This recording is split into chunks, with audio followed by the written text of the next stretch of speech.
Okay then, we are now going to start how to carve the mandibular second premolars. The mandibular second premolar has a trapezoidal buccal outline and it's got a flat cervical line. The first step, like usual, is to get aware of all the dimensions. Let's go with the length of the crown, which is 8 mm. The length of the root is 14 mm, 14.5 mm. The mesiodistal width of the crown is 7 mm, and the labiolingual width is 8 mm. Okay, so I'm gonna keep this aside and take my block.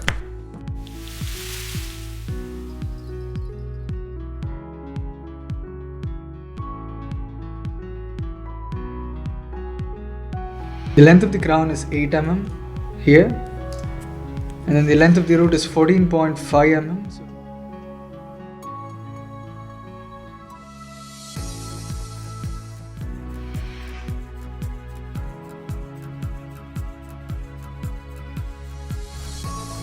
I'm going to cut off the colored portion of my teeth.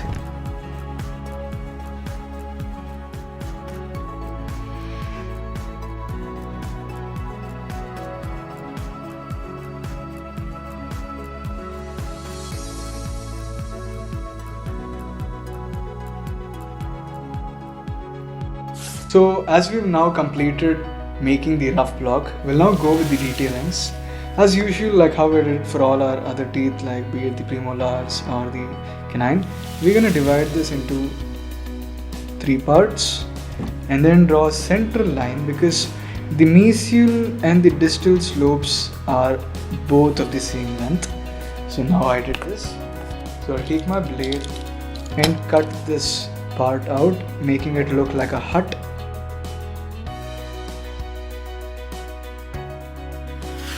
So what we'll next do is, I'm going to build the labial ridge by decreasing these aspects.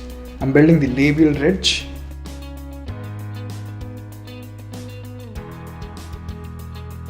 I gave it a hut-like shape, and this line alone is left while the other aspects of the wax is removed. The next step is to do the same on this side, but before that, let me give a convergence. This teeth has a light convergence, so I'll just give a light convergence on this side.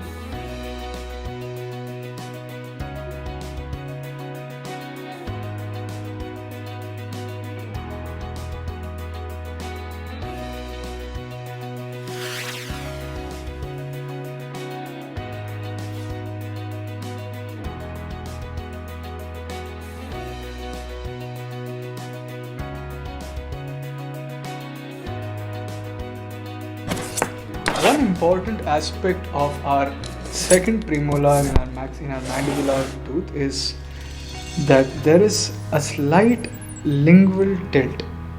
Our teeth is bent lingually. There is a lingual tilt. So when you look at this, there is a very nice lingual tilt. When you look at this, there is a nice lingual tilt. The cusp is almost here. The entire crown is tilted lingually. So to do the same, I will take my marker and on the lingual aspect, mark a point somewhere here and give it a deep tilt lingually. So I'm going to be removing off the colored aspect here. Whatever is colored, I'll be chopping this thing off.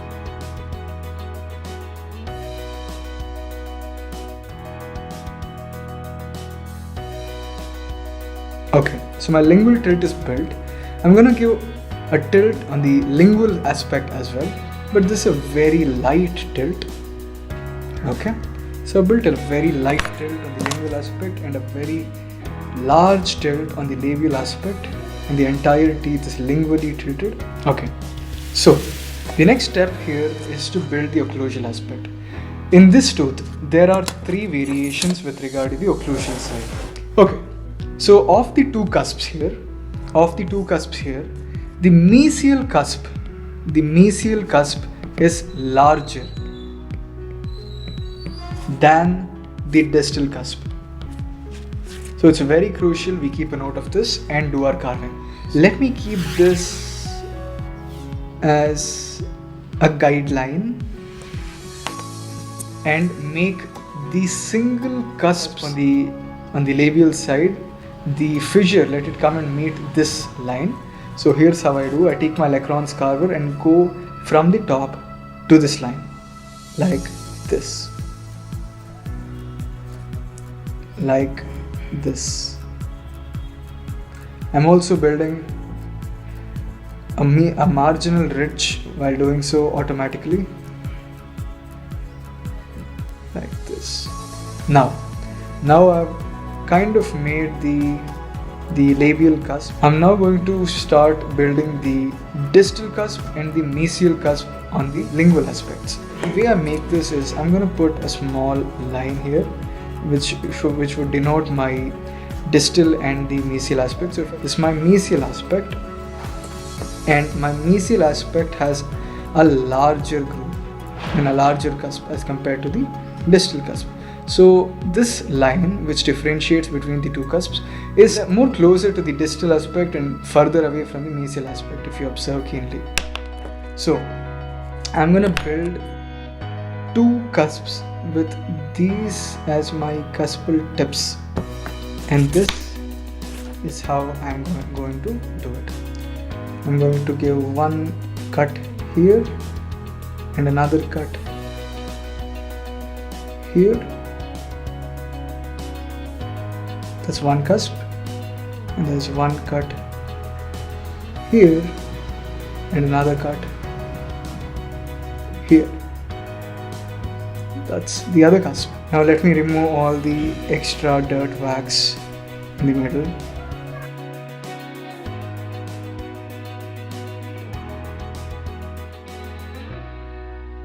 Okay, so there are two pits which we just formed while we carved. So there is one mesial pit here and another distal pit here. So if you want me to show that, this is our mesial pit and this would be our distal pit. Okay, and this is our labial cusp, and these two are our lingual cusps. This is the mesial cusp, which is bigger, and this is our distal cusp, which is smaller. And here comes our Y shape. This is the Y shape which we have. The Y shaped groove. So let me remove this for now and go about. So I'm going to give some nice convergence at the cervical region. So I'm just making it a bit small as compared to how it was previously. Just carving out even here, giving it a nice convergence at the top, making it look more natural, more like a teeth. There's a nice lingual convergence as well. Another important part while carving this tooth is for you to bear in your mind that the two cusps on the palatal side, on the lingual side, the groove which is present between them must also be visible. So I'm gonna build that groove a bit more. This line which is between the two lingual cusps, this is the mesial and this is the distal. This line is very crucial. This line. So I'll just remove this for now. Okay. So we just completed carving the crown of our teeth. We'll now go to the root part. This teeth has only one root, and the root is 14.5 millimeter long. So I'll just make a mark of it.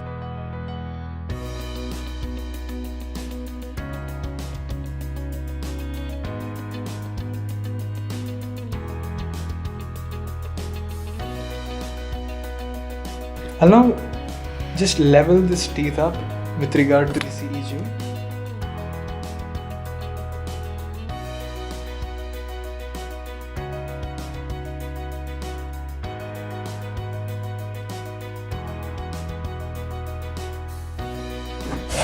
If you see the root here, the root is having a nice triangle here. It's got a nice triangle. So we got to build this. And there's also a developmental groove here. There's also a developmental groove here and here. So this triangle and the developmental groove constitutes the entire root of this tooth.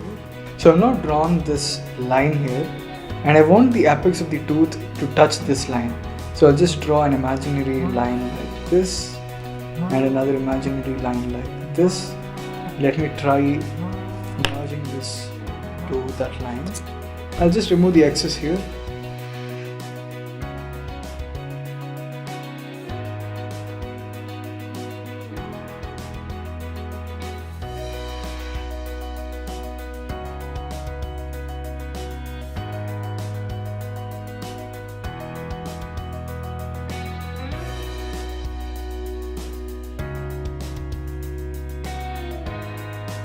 Okay, so we've completed this much of our teeth in a rough way. Now another part of this teeth is that it has, as I told you, the developmental depression. So we also need to draw these, create this developmental depression in our teeth in both the mesial as well as the distal aspect. So let me do one on the mesial side. This is my mesial side. I've drawn a line, and then let me just level it.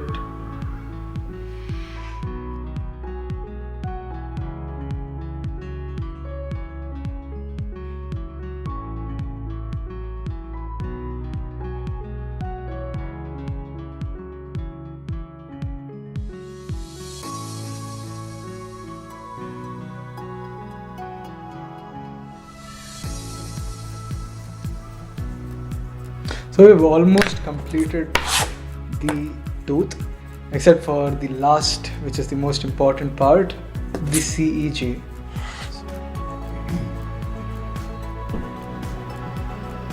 This teeth has got a flat CEJ, not a big deal, very easy.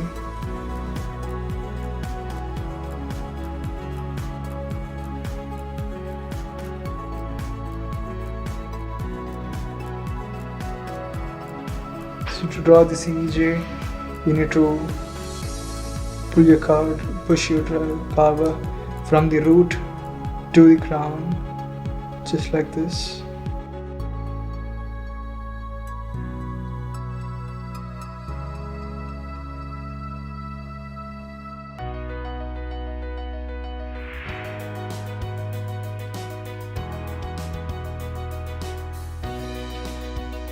Okay, so if you look closely into this teeth here, if you observe this teeth closely, you can understand that this single rotor teeth has one big cusp here, two smaller cusps here, the mesial and the distal. There is a Y-shaped fissure, a groove here, a Y-shaped groove, a Y-shaped groove. It is noticeable.